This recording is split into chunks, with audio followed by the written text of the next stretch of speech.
الرحمن الرحيم الحمد لله الذي قصرت عن رؤيته أبصار الناظرين وعجزت عن نعته أوهام الواصفين الحمد لله رب العالمين الصلاة والسلام على أشرف الأنبياء والمرسلين خاتم النبيين وأبي القاسم محمد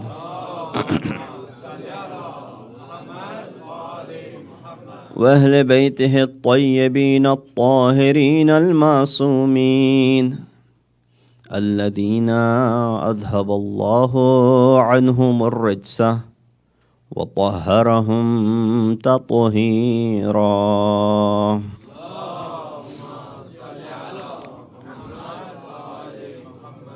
أما بعد فقد قال الله تبارك وتعالى وقوله الحق وهو أصدق القائلين بسم الله الرحمن الرحيم يا أيتها النفس المطمئنة ارجعي إلى ربك راضية مرضية فادخلي في عبادي وادخلي جنتي صدق الله العلي العظيم.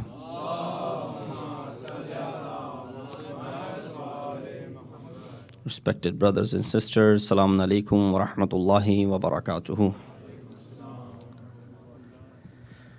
The verses that I recited are from chapter number 89, Surah Al-Fajr, the last 4 verses. But before I get into the discussion pertaining to these ayat, just very quickly, I heard brother mention in regards to fundraising. They haven't asked me, so I'm just speaking from on my own, that indeed it is important that whatever contributions that you can make toward the center is basically an investment for your future. And I'm not talking about near future. I'm talking about the hereafter. We all have these saving accounts and whatnot. We have these IRAs, we have these 401ks, we have all of these accounts that are there for the time, for rainy days when we will be in need. But what we fail to accomplish is what we will need when we have this inevitable journey of ours in the hereafter. What is it that we have accumulated for there? And that is the reason hadith says when a person dies, إِذَا مَاتَ إِبْنُ آدَمَ, it says, قَالَ النَّاسِ مَا تَرَكَ. People say, what has he left? Because they all want to know. It may be of their interest as to what he has left. قَالَتِ الْمَلَائِكَةِ مَا قَدَّمَ. But the angels say, what has he sent?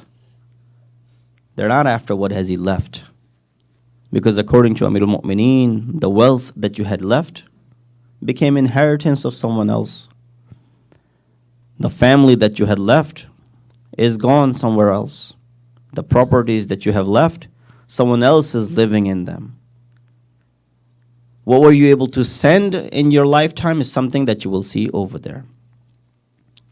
So when you contribute towards the cause of Allah subhanahu wa ta'ala, out of what? He says, وَأَنْفِقُوا مِمَّا رَزَقْنَاكُمْ. And give from that which we have bestowed upon you. He's not saying give from that which belongs to you. He said give from that which we have bestowed. So if we believe whatever is in our possession is all from Allah subhanahu wa ta'ala, then definitely there's some part of it which belongs back to Allah subhanahu wa ta'ala. And so when you invest today, you will see the results of it, not just in the near future, but for sure you will see. A lot of time people say, we don't really see any improvement. Don't worry about that. That investment is saved. Even if you don't see the fruits of it in this life, you will definitely see it in the hereafter. People say, well, they keep asking. Well, Allah keeps giving you, so they keep asking. Someone said to our second Imam, Imam Hassan al-Mushtaba alayhi salatu wasalam, that you gave everything away in the way of Allah subhanahu wa ta'ala. Not just once, multiple times. He said you should have kept some for yourself. And sometimes Imam did keep some for himself. But he would constantly give away. Someone said, what a loss. Why do you keep on giving away? You give so much. Imam said, Allah gives me, so I give it away. If He stops giving me, then I'll stop giving it away. But the fact that if I stop now, I'm actually breaking the trust between me and Allah subhanahu wa ta'ala, that He might not give me tomorrow. So why break this trust? I continue to give so that Allah subhanahu wa ta'ala continues to bestow His mercy upon me. Sallu ala Muhammad wa ala Muhammad.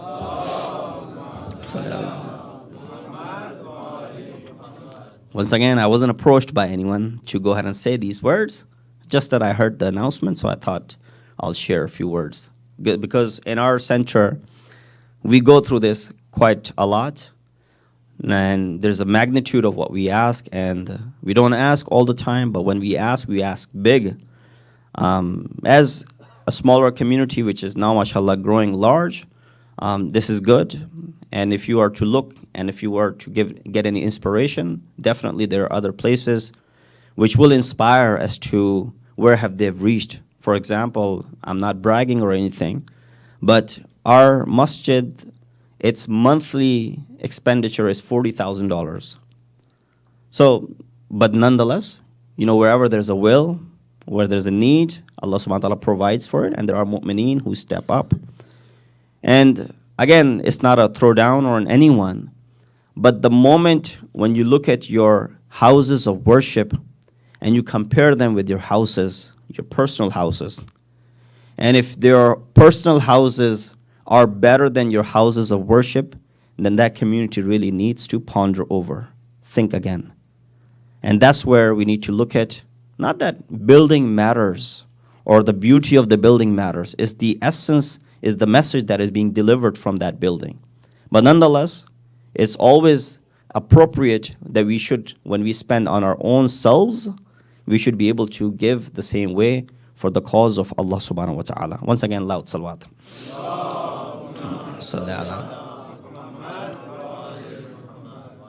As I said, the verses that I recited are the last 4 ayat of Surah Fajr. So we've been discussing chapter 90, Surah Balad, the first 4 ayat. And now we're discussing the last 4 ayat of chapter 89. So first, chapter 90, first 4 ayat, and chapter 89, last 4 ayat. No coincidence, it just happened that way. That Allah subhanahu wa ta'ala says, Ya ayyatuhan nafsul mutma'inna. O serene soul, nafse mutma'in, the satisfied soul, the soul which is at please or is enjoying the pleasure of Allah subhanahu wa ta'ala, return to your Lord. Irji'i ila rabbiki. In which state? Radiyatan. A state when you are satisfied with your Lord. Mardiyatan. And Allah is also satisfied with you. Fadkhuli fi ibadi. Enter into my ibad, my worshippers, my servants. Fadkhuli jannati. And eventually enter into this paradise. We see it's a fold formula which is being mentioned over here in these ayat. Before I get into the discussion about these ayat, there are a few things that we've been touching about Quran every single night. Few words in regards to Quran so that you and I can get more intimate with this book of Allah subhanahu wa ta'ala, make it to be part of our daily life so that some understanding of this Quran. Obviously, Quran is a book which requires explanation, which requires tafsir, which requires interpretation. And therefore, Mufassirin have gone to extent in explaining as to what different verses of Quran mean. And therefore, it would be, an understatement if we were to say that we can understand this book of Allah subhanahu wa ta'ala without proper interpretation of it. And that's where we go ahead and refer to the hadith of Masumeen, get help from that in order to understand this book of Allah subhanahu wa ta'ala better. Otherwise, we will run into conflict, we will run into, stumble over some verses, we'll get stuck, as many people have used certain verses of Quran to their benefit. We all do that all the time, but certain people have used it out of context for their own personal benefit, and which we are seeing the signs of it in the world today. For example, many people look at the verses of qital that exist in Quran, right? So for example, if you pick up Surah Tawbah, chapter 9 of Quran, you will find certain verses of Quran which are constantly talking about killing. It says, kill these infidels, run after them, seek them, slay them until they're submissive. You'd be like, wow, such harsh words in Quran. And these non-Muslims quote these ayat saying that, look, this is what Quran preaches. It preaches terrorism. It preaches you to commit these acts of terrorism. And that's what these people today, Muslims, are doing as well. So what do we do with these such verses? These verses are there in Quran. They will always remain in Quran, because Allah subhanahu wa ta'ala's promise is what? He says, Inna nahnu nazzalna dhikra wa inna lahu la'afidun. Indeed, we are the ones who have revealed this Quran, and we will be the protectors of this Quran. Now, there's also something to say about how does Allah subhanahu wa ta'ala protect this Quran. Inshallah, we'll talk about it on another time, another place. But here, these verses are there. We got to live with these verses. It's not that we can remove these verses or move over the translation quickly without reading it so that nobody realizes it. That's not the fact. Every person has in their access this book of Allah subhanahu wa ta'ala. You go online, you'll find multiple translations of this book. So it's not like we can hide any fact from it. And there's really nothing to hide. If there was something to hide, then we would have some shortcomings. And without, again, throwing down upon anyone, we don't consider our books of ahadith to be all sahih. As opposed to our brothers in faith, Ahl Sunnah, they believe certain books of hadith are what? Sahih. That means there's nothing wrong in those books. That's not the case when it comes to Ahl Tashayyo. All of our books of hadith, we find that there are ahadith which probably might not be correct. They are falsely associated with imams. And I'll just give you an example. One of the biggest book of our fiqh, in which we derive the law, is Usulul Kafi, which is three section, Usul, Furu, and Rawda, right? Written by famous Kulaini, Marhum Kulaini. And in this we find Muhammad Yaqub Kulaini. This book has 16,099 ahadith in it. 9,000 of them are questionable. They're questionable. Only 6,000 or so, 7,000 are the hadiths which are authentic.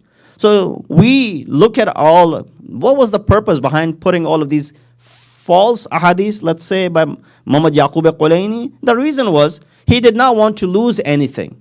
He did not want any of these akhbar to go to waste. So what he did, he collected everything. But then it was upon later scholars to go ahead and figure out which one of them are correct and which one of them are not correct. But for the sake of not losing any Islamic heritage and Islamic, riwayat that might have come from different sources, in fact, it serves as a very good point to go ahead and compare between two different riwayat, to go ahead and ascertain that this is correct and this is not correct. So without going into the tangents, coming back to our topic, that there is a need for us to understand these ayat. So for example, this ayat of qital that exists in Quran, what do you make of it? You go ahead and look at the tafsir of this ayat, and you will find a perfect explanation as to why this ayat exists in Surah Tawbah, which is saying, run after the infidels, kill them, slay them until they're submissive. Only then you go ahead and let go of them. You say, well, this ayat is something which has a sha'n al-nuzul. It has a context of revelation. You refer to that context, you will understand why such verses were revealed and are there in the first place in Quran. So when we look at the tafsir of such a verse, we find that this ayat was revealed after that treaty of Hudaybiyah was breached. So there was a pact between the kuffar of Mecca and Rasulullah. And when the pact was made, it was so that they will not attack each other's caravans. It was very difficult for the trade caravans back then to be carrying the goods from one place to another on these camel backs, and at the same time to be carrying weapons all around with them to protect themselves. Instead, imagine today, in certain part of the country, you have to travel with weapons. But alhamdulillah, in part of the world that we live in, we don't have to do so. So imagine if you had to travel with all the weapons so that you can protect yourself from, if the need arises. It would be a very difficult life. It was hard to imagine. That is the reason they made this peace treaty. Peace treaty was that we will not attack each other's caravans. For the next 10 years, we have this peace treaty amongst ourselves. We will respect each other's caravans. Then that happened. Muslimin were enjoying this life because they weren't afraid of going here and there. And then they were ambushed. When they were ambushed, they were killed, and their valuables were taken away. This is where this ayat comes down. Go run after these pagans, run after these infidels until they're submissive. Kill them until they're submissive. You say, even then, why would Islam, a religion of peace, would send certain ayat, would reveal certain ayat? Allah subhanahu wa ta'ala, why would it still, you should show mercy towards them? No, this is a very fragile state that Islam was going through. When there's nothing that they have very few things. They have been driven out of their own cities, like Makkatul Mukarramah. They have left behind their properties, their valuables, their wealth. They have barely anything. They're surviving with the help of Ansar. So whatever they have, if that is also taken away, what happens? Right away, whenever you feel adversity, whenever you feel some sort of loss of wealth, what happens? Right away, you feel that you're losing your iman. Faith starts to go away. Kufr starts to take place. So this was the state. Islam did not want these new Muslims to then lose hope in Islam and then turn back to their old age. That's the reason ayat of Quran was revealed. Run after these people. Slain them, kill them until they're submissive. But that wasn't the case in the later part of Islam, when Islam had established. Towards the end of the life of Rasulullah, when Islam had established, it was now something which was flourishing. Muslimin were enjoying wealth. They were enjoying different benefits and favors of Allah subhanahu wa ta'ala. Islam was spreading. Now the ayat are different. Now ahadith are different. If someone attacks you, forgive them. If someone has deprived you, you still go ahead and help them. If someone was unkind to you, you still go ahead and be kind to them. These sort of messages were now being given out. Why? Now Islam is a very strong state. So look at it. Within these 6 or 7 years, this change of the state of Muslimin from the beginning when they were very fragile towards the end of the life of Rasulullah, when they were very strong position, we see the difference in the tone, how they are being addressed. So these ayat are there. They were revealed for a particular reason. And therefore, you need to go ahead and research and read the tafsir of such ayat in order to explain to others. People come and say, Maulana, we have these ayat in Quran. I say, yes, unfortunately. How did you find out? Well, my coworker told me. It's unfortunate that your non-Muslim coworker has to come and point out these ayat of Quran, whether you should have known these ayat by yourself from the very beginning, and you should have already found out the reason behind they exist. So we have one thing of Quran, and that is what? Tafsir of Quran. So tafsir deals with the context of revelation. And there's a hadith from our sixth Imam, Imam Jafar as-Sadiq alayhi salatu wassalam, who said, Man fassara al-Qur'ana bi ra'yihi falyatabawwa'u maq'adahu fin-nar. A lot of people went ahead and started doing their own tafsir of Quran. You say, no, don't do tafsir bil-ra'i. Their tafsir of Quran bil-Quran. Some of the ayat, ba'duhu yufassir ba'd. Some of the verses of Quran do the tafsir of other verses. There is tafsir of Quran based on the hadith of Masumin, Rasulullah and Masumin. That's another way of doing the tafsir. Third, which is not popular, which is we condemn according to this hadith, and that is tafsir bil-ra'i, according to one's own opinion. A lot of time, I don't know if you've seen it or not, in our gatherings, people will say something like, oh, I believe this is how it is in regards to some of our practices. Or I don't believe in this ayat per se. Or I don't think this is how it should be. I still have problem with this one. I still have problem with this one. Right away, this is a notion that you're giving, na'udhu billah, this kalam hakim has fault in it. This kalam hakim is not literally kalam hakim. It's the kalam of Allah subhanahu wa ta'ala. It is that you and I might not at the moment temporarily understand certain thing, but that does not mean there's something wrong with it. Do your research. For example, when it comes to a lot of ahkam ilahi, we don't, obviously, we'd all be truthful to ourselves that is there anyone, and I'm not putting anyone on the spot, who can say that I have followed every single tenet of Islam in my life? No. All of us will say, no, we haven't. Is there anyone in the crowd who can say, I have never failed to perform a wajib, or I have never committed a sin? No. All of us will raise hands saying, no, none of us are like that. We have all made mistakes. We've all committed sins. We've all have lapsed when it comes to some of the wajibat and some of the makruhat or some of the muharramat. Nobody will be able to claim that. When that is the case, then there's certain wajibat and there's certain muharramat which might not make sense to us at the moment. But because we believe in 90% of the book, let's go ahead and believe in the rest of 10% as well. Why? Because we believe that 90% is what we are following, then this 10% also is from Allah subhanahu wa ta'ala. There must be truth in it. It's just at the moment it doesn't make sense to me. But then why go against those teachings? Why go against those commands? Let me just be very clear so that it makes sense what I'm trying to say. A lot of time, some of the ahkam may not make sense to us. There might not be any logical explanation available for us. But that doesn't mean we shouldn't go ahead and abide with that law. That doesn't mean we should abandon that law. This is where the problem lies. If you don't know something, at least refrain from doing it until it becomes clear for you. While you kept on disobeying because it didn't make sense to you, at the end you're going to be paying penalty for that. For example, a lot of people say wearing gold. For men, it's haram. For women, they can wear all the gold in the world they want to.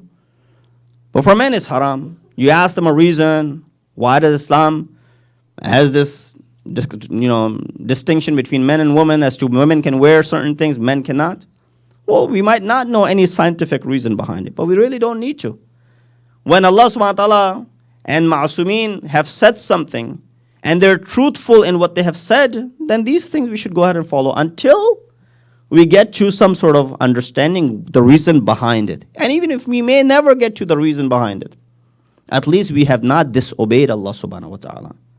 Oh, I don't understand this, I don't understand that. Well, when you don't understand, abide with it, live with it. Don't go against it, lest tomorrow you turn around and you become, you have regret as to why you didn't do it. So nonetheless, I was just trying to make a point in regards to that. A lot of time that's what happens. Going back to our discussion, there's a tafsir which we need to look at in order for us to understand the ayat of Quran. Without it, a lot of time we're hampered. We can't get to some sort of conclusion.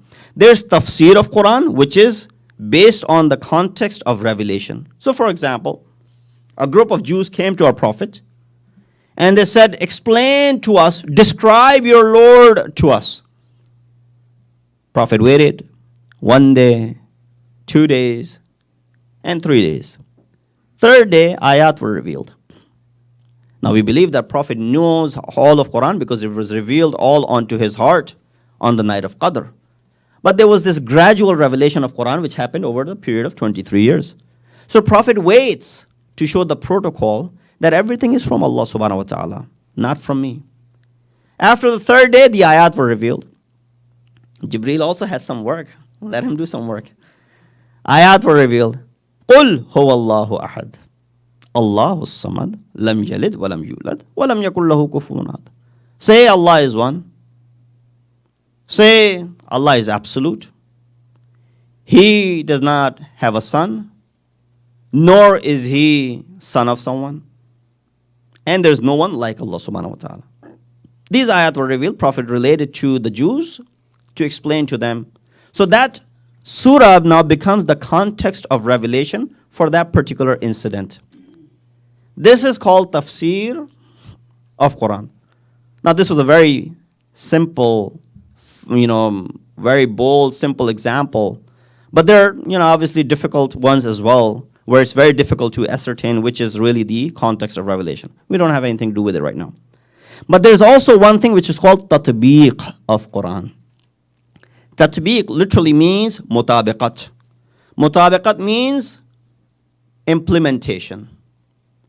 So when you say this is according to this, that means you are fitting this into this. They pretty much resemble one another. That also exists when it comes to Quran.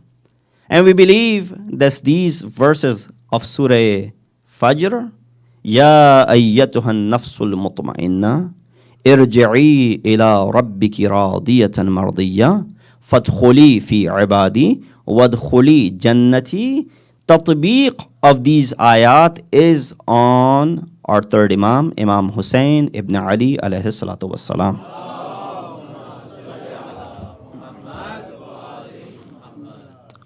Yes, these ayat were revealed before the death of Rasulullah, which is 11th year after Hijrah. So we're not saying context of revelation is Imam Hussein and what happened in Karbala. But what we're saying is tatbiq, implementation of these ayat is up until the day of judgment. So that could be later on. And that happens in the 61st year after Hijrah. And to give you more proofs of that it's not something which is obsession of Shias, so they're associating everything with their ma'sumin, that you look at the beginning part of this surah. It starts how? Bismillah ar-Rahman ar-Rahim, wal fajr, wa layalin ashr, wa shaf'i, wal watr, wal layli idha yasri hal fi dhalika qasamul lizi hijr, and so on and so forth. Wal fajr, by the dawn. So once again, Allah subhanahu wa ta'ala is taking an oath. Majority of these surahs in the last juz of Quran are what? Are the surahs upon which Allah subhanahu wa ta'ala is taking an oath. And they are dealing with Judgment Day. They're dealing with Qayamat. But nonetheless, he said, Wal Fajr. We've had lengthy discussion on oaths, so we're not going to get into that now. Wal Fajr, wa layalin ashr. By the dawn and by the 10 nights. Once again, what are these 10 nights? You go ahead and look at the tafsir, and you can go ahead and look at the tatbiq of these 10 nights. Different explanations have been given. One explanation, for example, that has been given in regards to the 10 nights is the 10 nights of last 10 days of Ramadan. These are the nights which are referred to as what? Referred to as Layali al-Qadr. So when it's Laylatul Qadr, these 10 nights are being referred to as Layalin Ashr. Second explanation that we find in regards to Walayalin Ashr is the 10 nights, first 10 nights of Dhul Hijj. From the first of Dhul Hijj all the way up till Eid al-Adha. These are very important, and therefore these could also be implementation of Walayalin Ashr. Another rawaya that we have, which refers to the first 10 nights of the month of Muharram al-Haram. That it is referring towards Layalin Ashr, the 10 nights of month of Muharram al-Haram. Leading up to, obviously when these ayat were revealed, there was no mention of Muharram at that time. But yes, Prophet had already predicted when Imam Hussein was born, how Prophet had raised, and this is also ironic, just to cheer you up a little bit. See everybody sitting very seriously and just focused, glued to what I'm saying. Allahumma salli ala. When Imam was born, Prophet, like how any grandfather, a grandson is born, grandfathers enjoy the birth of their grandchildren. How fathers enjoy the children's birth, grandfathers enjoy it as well. And so when Imam Hussein was born, he was brought to our Prophet. Obviously the whole naming and everything went about. And then, like any grandfather, Prophet was playing with his grandson, enjoying those moments. While the ladies in the house, when they saw that Prophet at one moment was excited and enjoying, another moment, they saw a Prophet was weeping. And right away, the women in the house, and don't think that Prophet's house, when those of you who have gone for ziyarah, the dhari in which there's a grave of Rasulullah, there were rooms, and that's how the house of Prophet was. It wasn't like the house of Prophet was one place, the house of Janab Sayyida was far away, the house of his wives were far away. No, they were all pretty much close to each other. And that is the reason when the ayat was revealed that all the houses, their doors should be closed, that open towards masjid, except the door of Ali and Butul, then it makes sense when the houses are all attached with one another. If the houses are all kilometers or miles apart, then it wouldn't make any sense, because Masjid al-Nabi at that time was not as large as how it is today. It was just that place between the mimbar and the grave of Rasulullah. That's all the masjid was. So nonetheless, there were many women in the house. Some of them were the wives of Rasulullah. One of them is the daughter of Rasulullah. Some of them are servants, those who work in the house. When Prophet started crying, if you see a child cry, you get worried. What happened? Did you get hurt? You start looking for reason why the child is crying. But when you see an elderly crying, then you really get worried. That they're probably not crying because they broke something or they got hurt or anything. There must be some specific reason why they're crying. So right away, and that too being Prophet of Allah, right away all these women, now they were focused towards Prophet of Islam. Oh Prophet, what happened? A moment ago you were enjoying and you were playing with Hussein. Now you're weeping. Prophet said, Jibreel just came to me and he told me that, oh Rasul, oh Prophet, your grandson will be martyred. He will be mercilessly killed in the plains of Karbala. And he just narrated that to me. And obviously, when you hear about the killing and the martyrdom of your son or your grandson, you will weep. It's a natural thing. Prophet said that. What do you think? All the women that heard this news, they started to weep. They started to cry. Now, when you cry, as a young boy, or as a young man, as an elderly, obviously there are asar of your crying that people can tell after a moment or two that you were weeping. So if you, after majlis, you weep and you cry and you walk outside and someone did not know, they'll look at your face and say, you must have been crying. Prophet in this situation goes outside. Who are there? His companions. His companions see the asar of Prophet's weeping. They say, oh Prophet, were you crying? He said, yes, I was. May our lives be sacrificed for you. What was the reason? Prophet narrates the same thing. He said, I was playing with my grandson Hussein, and Jibreel came and he gave me this news. When all the ashab of Prophet heard this, they started to weep. They started to cry. Now, it would make sense if someone had actually died for one to cry afterwards. But isn't it ironic for someone to cry 50 years prior to their death? Those who complain about crying, those who complain that it is a bid'ah, those who complain that you should not ever weep for the death of anyone, why? لِيُعَذِّبُهُ الْمَيَّةِ, because mayyat, the dead, is getting the adhab because you're crying. They should look at this historical fact. That Allah subhanahu wa ta'ala is paving the path for the followers of Hussein ibn Ali to weep until the day of judgment. Why? Because this bid'at was raised by his Prophet himself 50 years prior to the death of Imam Hussein. And who are the first weepers and the criers? It's the ladies are all Ummahat Rasul, or the household of Rasulullah, and the men are all the companions of Rasulullah. If that's enough for you as a proof as to why we cry for Hussein ibn Ali, then there cannot be any other proof for you. Sallu ala Muhammad wa ali Muhammad.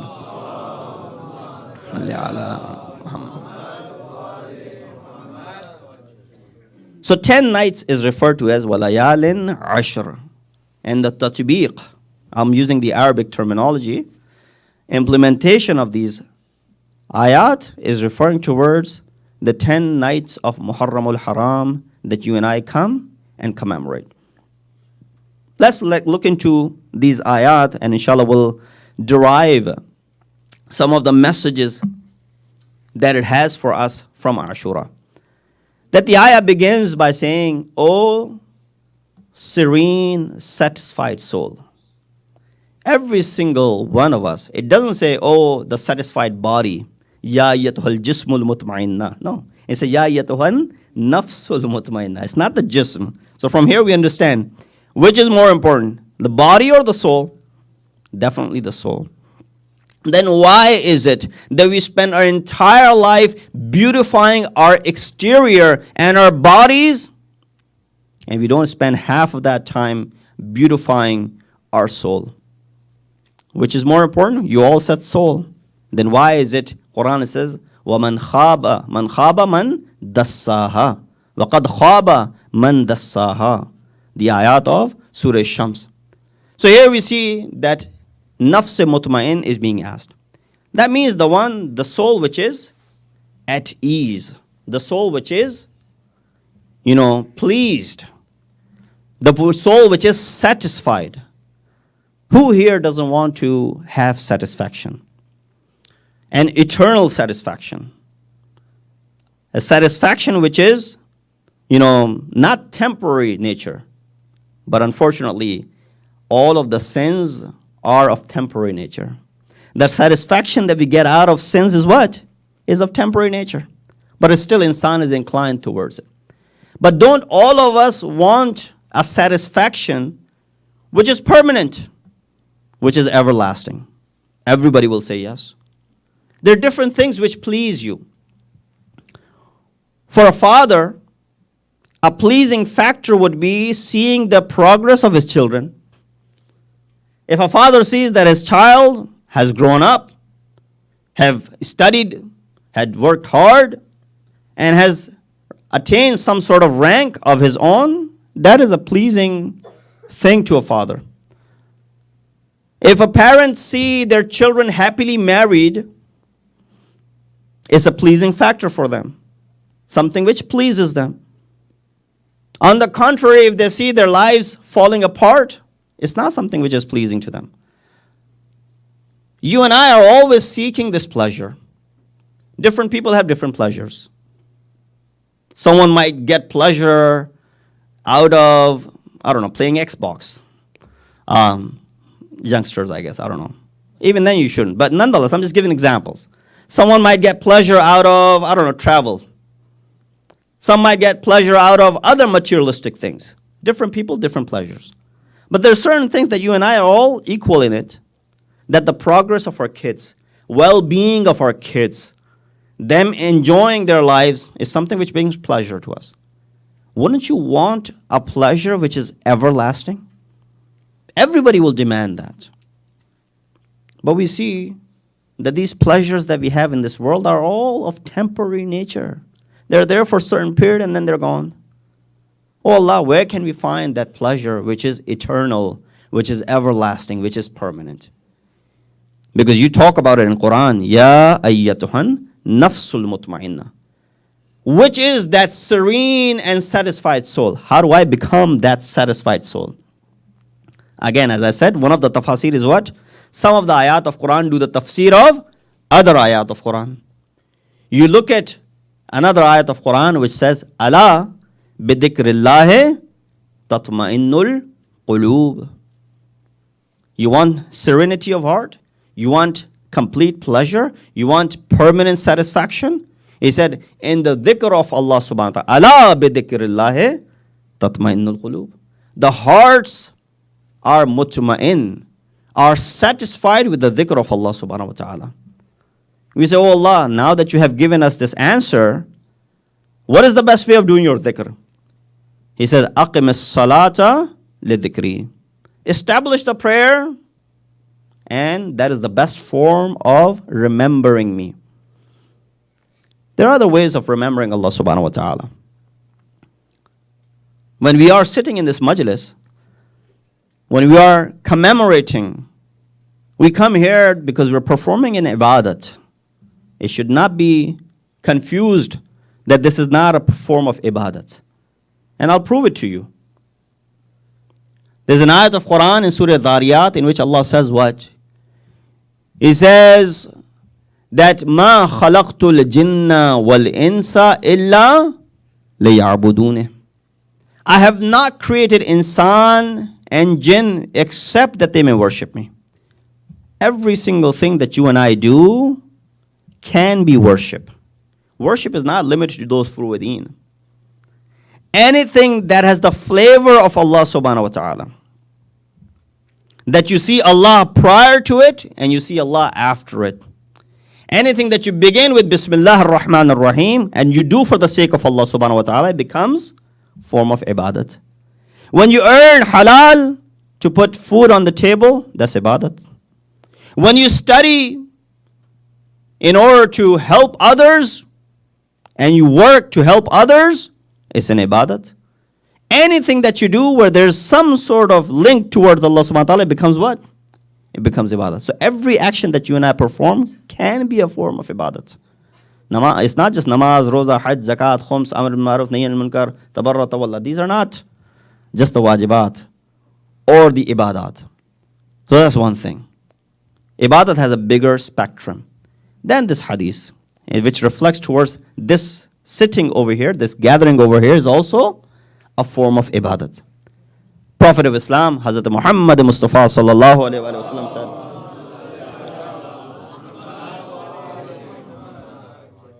he said, Zayyinu majalisakum bidhikri Ali ibn Abi Talib. He says, give zinat, that means embellish or decorate your gatherings with the dhikr of Ali. And that is the reason we do dhikr of Ali. We remember Ali. If Prophet has said enough, this much, would we not have taken this hadith? Of course, it's word of Rasulullah. But he said there might be someone who may raise a question tomorrow saying, whoa, what does that mean doing the dhikr of Ali? So Prophet continued. He said, فَإِنَّ ذِكْرَهُ dhikri. When you remember Ali, you remember me. He said, maybe then tomorrow someone might say it, bid'ah, bid'ah. Only Allah. No prophet, no imam, no saint, no one. Just Allah. Ask from Allah only. Things are coming in my mind, but I want to focus, stay over here. Sallu ala Muhammad wa ala Muhammad. But I got to mention this though. Ayatullah Qaraati is he's done a lot of work in Quran, tafsir of Quran. So he mentions one of his incidents when he was visiting graveyard of Baqi. He said, I was in the graveyard of Baqi with the caravan. Obviously, him being a dignitary, they allow dignitaries to go close to the qubur of Aimma. And he said, I was standing there and I was explaining to the people who were with me that it's the qabr of Imam Hassan, qabr of Imam Zain al-Abidin, qabr of our fifth Imam, qabr of our sixth Imam, Fatima bint Asad, the wives of the Prophet, the aunts of the Prophet, Abdullah and this and that. He was mentioning this. So the person who was standing there, these mutawwas, were trained to go ahead and say, oh, nothing, they're dead and they're gone and so on and so forth. He said, why do you do tawassul to them? They can't help you, they're dead. And he threw a pen on the ground. He said, if you think they can do anything, ask one of your imams to go ahead and pick up this pen. Ayatullah Qaraati, Hazar Jawabi, right? He said, I'll throw my pen on the floor, ask your Allah to pick it up. What kind of logic is this? That means if Allah can't pick it up, then Allah doesn't exist? Then Allah cannot help? Well, that's not what it is. We're not asking from them. We're asking through them from Allah subhanahu wa ta'ala. Don't make any mistake. Nobody's worshipping them that they're buried in this grave. We worship only Allah. Sajda is only for Allah subhanahu wa ta'ala. But it's the path that we want to go to Allah subhanahu wa ta'ala. So that hadith. Someone might say, well, why would we need to do the zikr of Ali? Why do we need to do the zikr of Rasul? Just do the zikr of Allah. And it happened to me. I was in Masjid Nabi explaining to my group of Hajis that this is Masjid Nabi, obviously this is where the grave of Prophet is, this is the pillar of this is the pillar of Tawbah, this is the pillar of Lubaba, and so on and so forth. A mutawwa comes, he's like, Ya Shaykh. It's like, yes. What are you doing? I said, I'm just explaining because these are all, they've come here for the first time. They want to know what is this, what is this, what is this. He's like, no speech, no mawizah, no muhadara, just Quran or salat. This is masjid. You can only do salat here and you can only recite Quran, nothing else. So that's the mentality. So one might say, only the dhikr of Allah. So Prophet continued the hadith. He said what? زَيِّنُوا مَجَالِسَكُمْ بِذِكْرِ عَلِي ibn Abi Talib فَإِنَّ ذِكْرَهُ ذِكْرِي وَذِكْرِي ذِكْرُ اللَّهِ وَذِكْرُ اللَّهِ إِبَادَةً. He says, embellish, give zinat to your gatherings by the mentioning, by the remembrance of Ali ibn Abi Talib. Because when you remember Ali, you remember me. When you remember me, you remember Allah. And the zikr of Allah is ayn ibadat.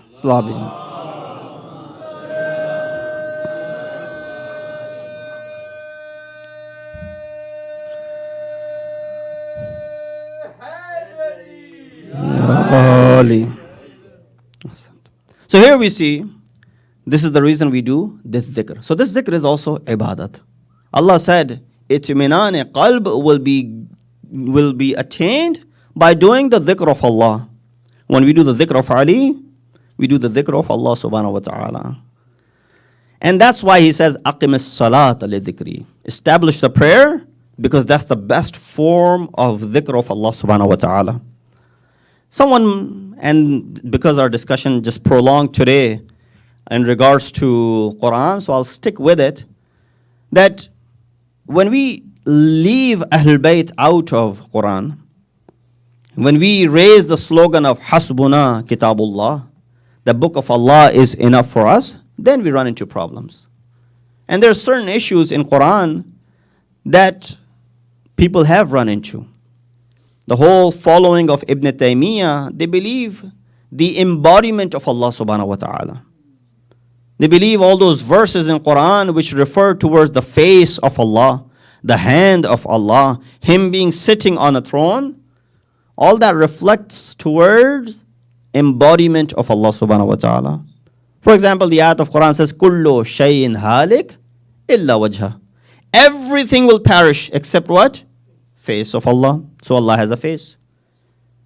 For example, ayat of Quran says, Yadullah fawqa aydihim.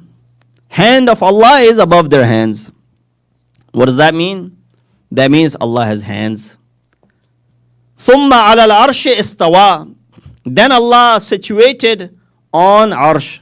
That means Allah sits, so He has a body. So they associated Sami'an basira. Allah listens, so He has ears. Basira, so He sees. In other words, Allah has every single body part that you and I possess. Embodiment for Allah subhanahu wa ta'ala. He said, no. This is where you leave the path of Ahlul Bayt and you try to perceive Quran and the tafsir of Quran according to your own rai, according to your opinion. What is the explanation? When the ayah says, Kullu shayin halik illa wajha. What does wajh means? What does face mean? Today someone was saying, Maulana, do you know? Or someone called me, he said, Maulana, you probably don't know me by name, but when you see me, you'll recognize me. I said, yes, inshallah. Face is what? Face is your recognition. You look at that person and say, yes, I know you. You show me the picture, oh yeah, I know this person. Face is your, identity. Allah has an identity? Yes, we remember, we know Allah subhanahu wa ta'ala through this religion. This religion made us understand who Allah subhanahu wa ta'ala is. So everything will perish except the religion of Allah subhanahu wa ta'ala. When He says, Yadullah fawqa aydihim, that means what? Yad refers towards power, your quwwat, your might. He said Allah's hand is above their hands. That means there's no power above the power of Allah subhanahu wa ta'ala. And then there are other ayat as well. ثُمَّ عَلَى الْعَرْشِ اسْتَوَى. That when Allah subhanahu wa ta'ala is situated above the arsh. It does not mean that Allah is sitting like I'm sitting on the mimbar. That means Allah is musallat. He has control over everything. Every verse of Quran has this explanation. But as long as you keep your connection with Ahlul Bayt, the moment you turn away from them, this is where you start causing contradictions in Quran. There was a person in the time of our 11th Imam, Imam Hassan Askari alayhi salatu wasalam. Ishaq Kindi. He was a philosopher, a big philosopher. In fact, his name is in our Islamic philosophers. One of the first philosophers outside of Masumin, one of the first philosophers in the history of Islam. Yes, later on he corrected his beliefs. He wrote a book called Tanaqudat al-Quran, Contradictions in Quran. And if you sit down, you'll find many such ayat which contradict one another. For example, you say, well, why do I speak without any claim? There's an ayat in Quran which says, Ittaqullah haqqa tuqatih. This is ayat number 102 of Surah Al-Imran, chapter 3. Ya ayyuhalladhina amanu ittaqullah haqqa tuqatih wa la tamutunna illa wa antum muslimun. O those who believe, fear Allah the way He deserves to be feared. You get that? Another place, I believe in Surah Hud, Allah says, Ittaqullah mastata'tum. Fear Allah according to your ability. Now, if I know English enough, if I know the translation enough, is these two things equal? Fear Allah the way He deserves. Fear Allah according to your ability. The way something is deserved, or something which you can do according to your capability.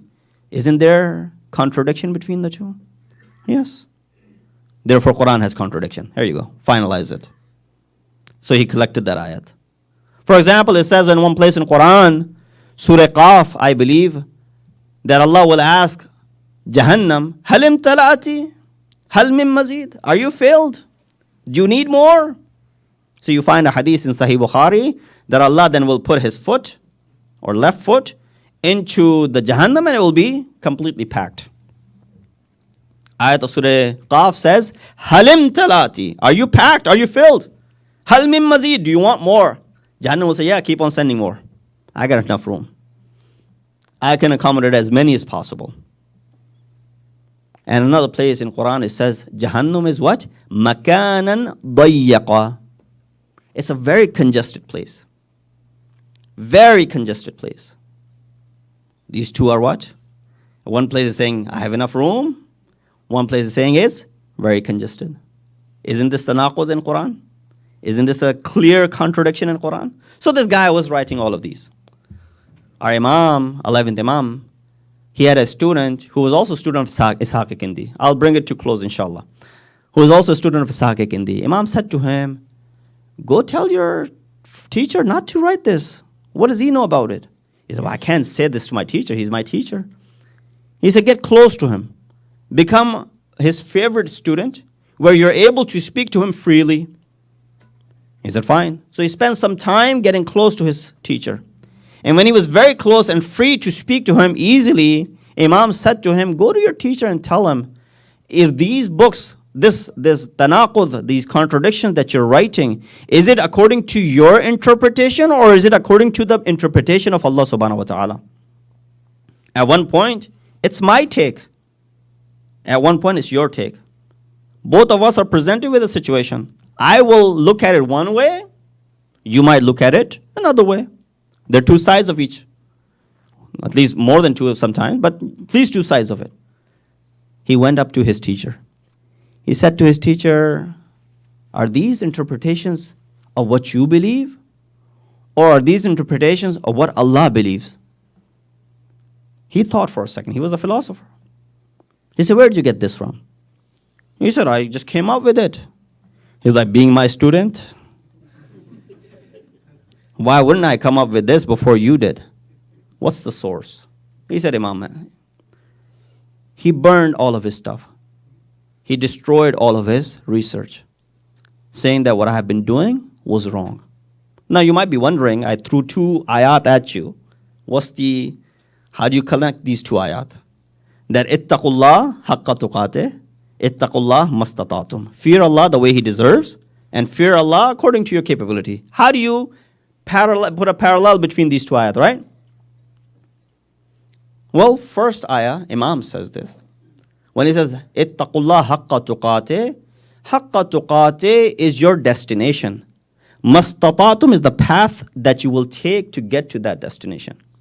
As long as you're on this path, even if you don't make it there, you have salvation. So that's the conclusion, and there's no tanaqud between these two ayat. What about the other one where Jahannam is saying, I have enough room, send more, as many as you want to, and then Allah will have to put his foot, according to Sahih Bukhari, and it'll be filled. But another place, Jahannam is saying what? Makanan dayyaqa, it's a very tight place. Well, that's also understandable. And I won't even need a riwayat from Ma'asum. It's just a general, perception, if you can look at this example. For example, there's a wall over here behind these curtains. You say, well, there's enough room on this wall to nail as many nails possible, hammer as many nails possible, right? Maybe 1,000, maybe 2,000, maybe 3,000 nails can be hammered into this wall. But each nail that goes in is very tight in this wall. Similar is the situation of Jahannam. That there's plenty of room for everyone. But each person that enters in there, it's very tight for them. And therefore, they will be suffering in it. There's no enjoyment there. So we all want to stay away from it. And there are many other ayat of such that inshallah in the coming nights I will mention. We went about only Quran tonight. But nothing was lost. Alhamdulillah, we were talking about Quran. So we want to get close to Quran. And we were talking about, and it has sort of become a tradition to talk about one of the Anbiya and their struggles. We talked about the struggle of Hazrat Nuh the first night. We talked about the struggle of Hazrat Ibrahim. I wanted to touch very briefly before I get to Masaib about the struggle of one of the Anbiya from the descendants of Hazrat Ibrahim, from the descendants of Hazrat Yaqub, and that is Prophet Ayub. I'm sure you might have heard Sabr Ayub. Have Sabr Ayub, because the patience that Ayub portrayed was amazing. You can't imagine. Ayub was a very wealthy man, very prosperous person, had a lot of properties, had a lot of farms, had a lot of livestock. But at time, when he was enjoying all of this, he never became arrogant. He continued to worship Allah, and he continued to propagate the message of Allah. Salawat bi Muhammad wa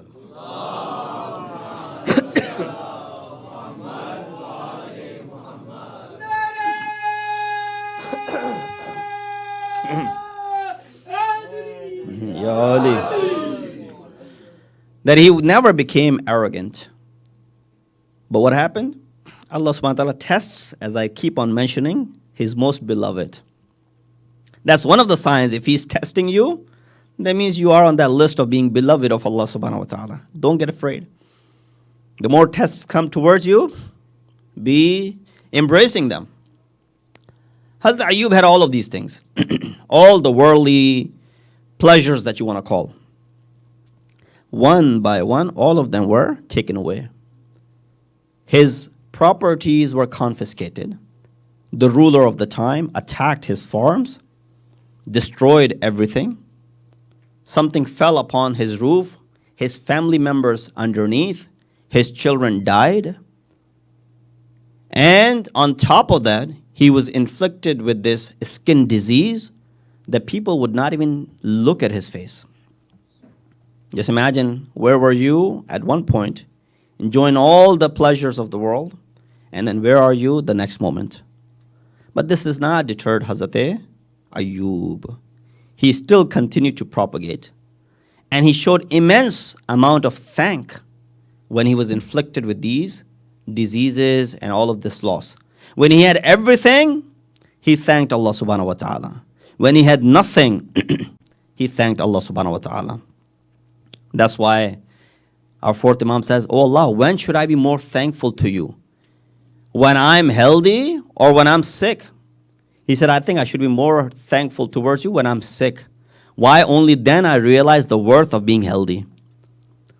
So Hazrat Ayyub continued to praise Allah subhanahu wa ta'ala in that adversity.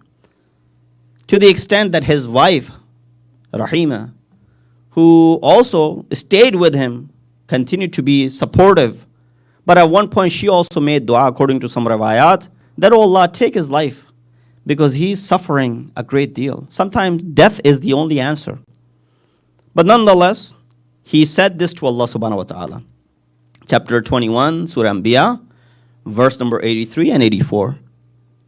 That Qala Ayyub said that, oh Allah, indeed you have inflicted me with this calamity, but Anta Arhamur Rahimin.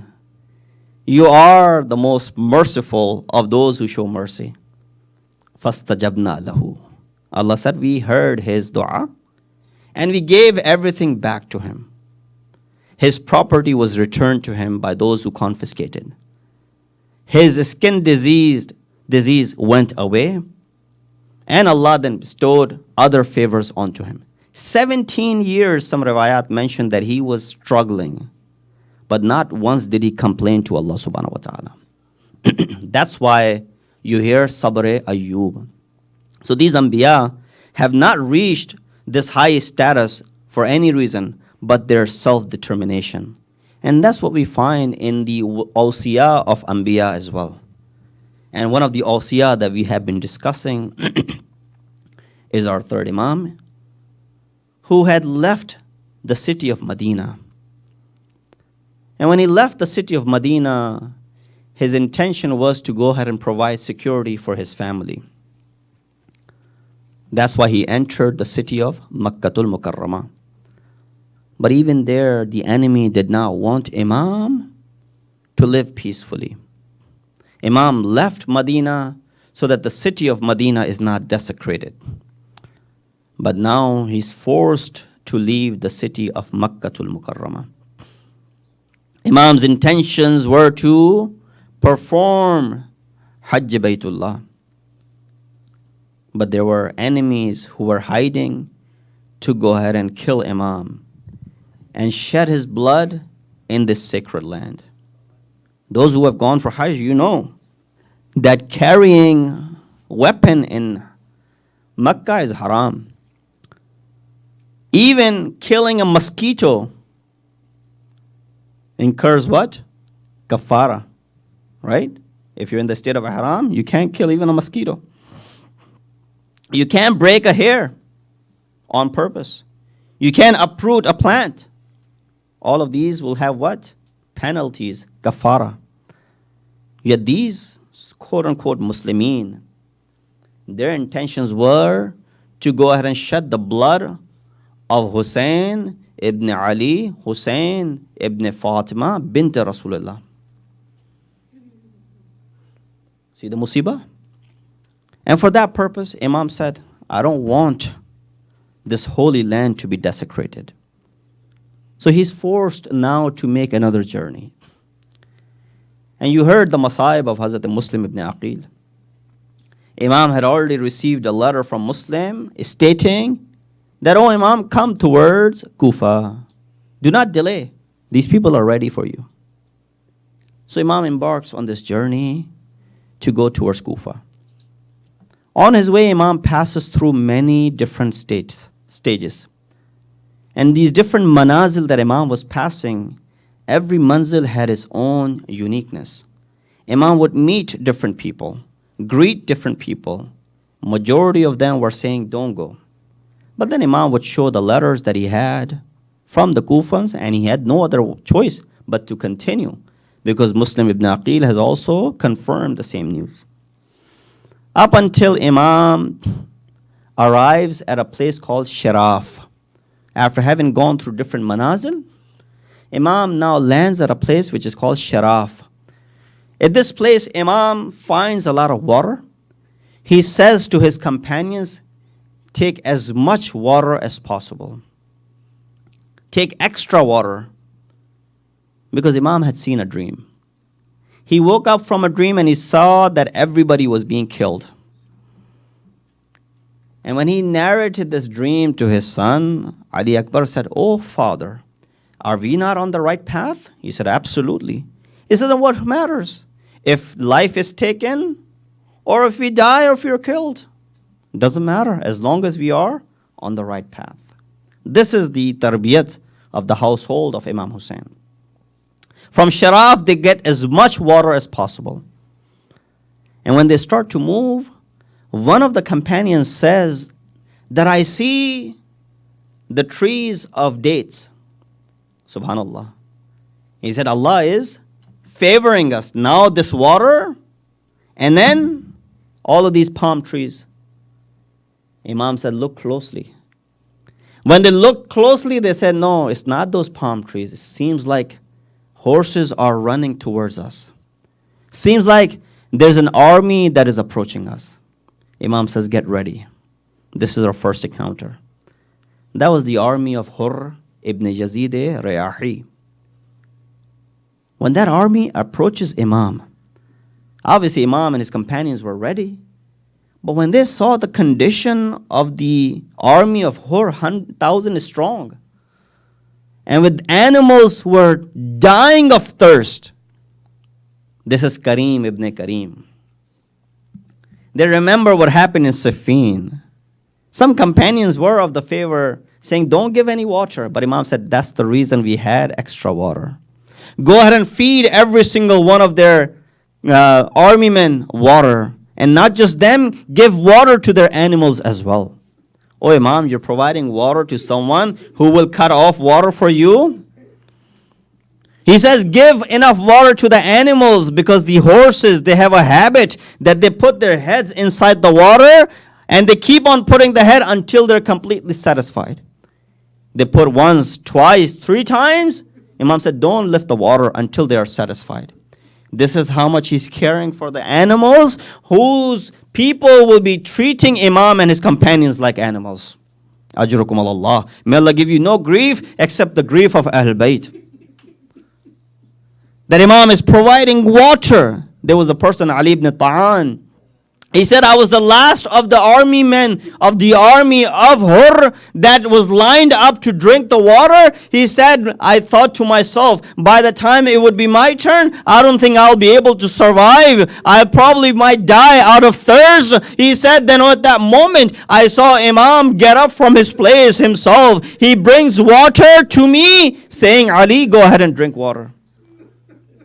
This is how much Imam cares for the enemy. There's a lesson in this for us to be learned. Regardless of what enemy does to you, this is your act and that's their act. Imam provides water to every single one of them. And water was given. Now they were able to speak and they had some sort of a strength. Imam speaks to Hurr. Inshallah, we'll talk about the Masaib of Hurr tomorrow. But just a couple of sentences. Imam says to Hurr that let us go. Imam gets up on his horse. Hurr holds on to the reins of the horse of Imam. Imam says one thing.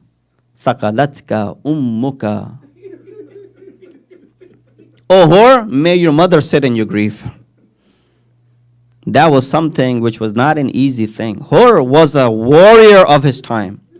Inshallah, we'll recite. Hurr says, when I left the city of Kufa, people will say he was the biggest warrior of the city of Kufa. And if anyone else, this is what Hurr said. He said, oh Hussein, if anyone else had said this to me, I would have said the same thing back to them. What do I do that your mother is Fatima to Zahra? Ajrukum Allah. That your mother is Fatima to Zahra and I can't repeat the same words to you. This is all the tarbiyat of Imam to Hurr. He knows where to strike, what to say to who. Imam said, let us go. He said, I can't. I have to bring you to my Amir. Imam says, Kufa is waiting for us. They are ready for us to kill us. Let's go in a third direction. Hurr agrees and he lets Imam go in this third direction. And after a while, Imam arrives in this place. This was a place where his horse refused to move further. Imam said, maybe this horse does not want to carry me. He changes his horse. Second horse, he gets on top of it. That refuses to go further. He changes one after another horse, but none of them wanted to go any further. Imam asks the local people, what is the name of this place? Someone says it's called Ghadiriya. He said, no, there must be another name. So someone said, it's called Nainawa. He said, no, there must be another name. He said, it's called Shati-e-Furat. Imam said, is there any other name? He said, yes, it's called Karbala. On 2nd of Muharram, Imam enters the city of Karbala. And when Imam heard the name of Karbala, he said, yes, ha huna Karbala. This is Karbala. This is the place, ha huna, where our children will be martyred. This is the place where our kids will be slaughtered. This is the place where the ladies and their veils will be snatched. Imam was just given a prophecy of what is about to come. When he had left the city of Medina, Salma had said, oh my son, you're going towards Karbala, don't go. How will I know? Imam says, when I go, I have to go today or tomorrow. Might as well leave now. She said, what will happen there? He said, according to my prophet, I will be martyred in Karbala. Janab Salma said, how will I know that you are no longer alive? Imam gave some khak, some turab of Karbala, and he said, oh my grandmother, when you see that this turab has turned red, that means that Hussein is no more. Salma wakes up from a dream. She sees in her dream that Rasulullah has turab all over him. She wakes up, she looks towards that place where the sand of Karbala was. It had turned red. She said, wow, Hussein.